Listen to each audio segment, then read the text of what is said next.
Սեպտեմբերի 1-ից տրանսպորտային միջոց գնել կամ վաճառել հնարավոր է նաև առցանց, առանց ներքին գործերի նախարարության հաշվառման քննական բաժին այցելելու։ Մեքենայի վաճառքը, նվիրատվությունը կամ գրանցումն այսուհետև կարելի է կազմակերպել մի քանի քայլով, պարզապես համակարգչի կամ հեռախոսի միջոցով։ Ներքին գործերի նախարարությունը եւ Հայաստանի Հանրապետության կառավարության ռազմավարական ծրագրերի շրջանակներում որդեգրել է կյանքի իրադարձությունների թվայնացման գործընթաց։ Բավականին մեծ առավելություններ կունենան քաղաքացիներն այս մասով, ինչու, որովհետև կխնայվի ժամանակը, որն ամենակարևորն է կարծում եմ, բոլորի զբաղվածության,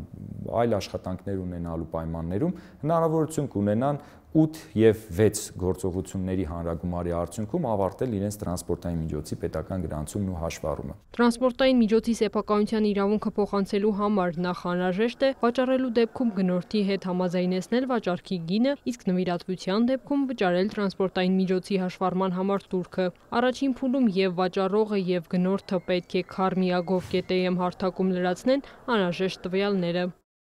Վաճառողը իր էլեկտրոնային հասցեին ստանալով գործարքին առնչվող բոլոր փաստաթղթերը պետք է ստուգի տրանսպորտային միջոցի տվյալները, տա համաձայնություն, որ իր տրանսպորտային միջոցի վրա տեղադրված համարանիշները փոխանցվեն գնորդին, պատասխանի լրացուցիչ մի քանի հարցերի, ավտոմեքենայի համարակիր մասերի եւ սեփականության իրավունքի փոխանցման ձևի վերաբերյալ, նշի վաճառքի գինը։ Լրացրած տվյալները ստուգելուց հետո վաճառողը պետք է հաստատի գործարքի այս փուլը։ Դրանից հետո գնորդը մուտք գործելով հարթակ պետք է ստուգի վաճառողի լրացրած տվյալները, դրացնի սեփական կոնտակտային տվյալները, տա համաձայնություն գործարքի հետ կապված փաստաթղթերը, ինչպես նաև իրավախախտումների եւ վարչական ակտերի ծանուցումները էլեկտրոնային հասցեին ստանալու վերաբերյալ։ Եթե տրանսպորտային միջոցը 1 տարվա ընթացքում է վաճառվում, ապա պետական տուրքը վճարում է վաճառողը։ Բոլոր գործողությունների կատարումից հետո համակարգն ինքնաշխատ գեներացնում է պայմանագիրը։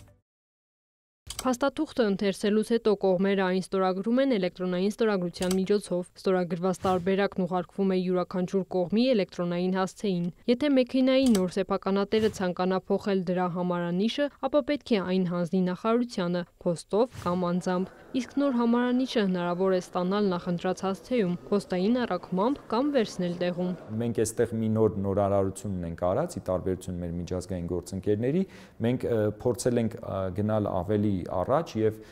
ի տարբերություն Գերմանիայի եւ օրինակ Լեհաստանի նշված ընթացակարգերի, Հայաստանի Հանրապետությունում հնարավորություն ստեղծվեց հաշվառման համանիշը չփոխարինել։ Նոր համակարգից օգտվելու համար անհրաժեշտ է ունենալ Mobile ID եւ անցնել խիստ նույնականացում։ Այս փոփոխությունը ըստ պատասխանատուների կնպաստի հաշվառման քննական բաժիններում հերթերի նվազեցմանը։ Քրիստինե Թորոսյան, Հովհաննես Քյուրքչյան, լուրեր։